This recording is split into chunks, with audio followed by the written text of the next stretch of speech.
Tirador rin mo ding. Na. Unsa may kasulti? Kahit ramang ko. Kitag katawa ni bisig batagak ani karon. Yamang gusto ko niya god. Ana mo yung posisyon na niya. Kabalo mo kanin niya ang niya. Ana o.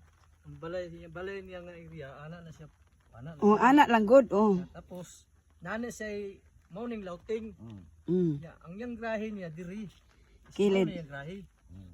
Kali niya pusti po. Magpusti ko siya diri pod. Pagpusti kay mao mo na iyang lauting para makuha niya makita niya tao ba. Pero wala na ko'y tire sa taas, sa ubos ra. Na pa'y balkon. Naa, yapay balkon. Mawetong na si babaw. Magbalkon pa ta? Oo. Di man to balkon siguro. Ang balkon, naraday ka sa ubos. Tapos sa ubos, tapos ka sa taas. Kaya kung mag-discover ka sa babaw, Sa to pa magdusanda na day tani. tama ka tayo lauting. Katong May supply lauting nga pwede mo gawas ka dito mas taas.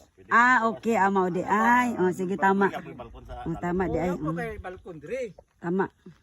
Exclusive mga ito sa taas. Gusto kuya wa exclusive pag yun sa Kala taas. na dyan, ang plano niya. Ang problema ani kay ang tubig ug pero na tanan ya ang CR na sa sulod tanan ang CR ug kusina kay basi day naibitin pud sa gawas.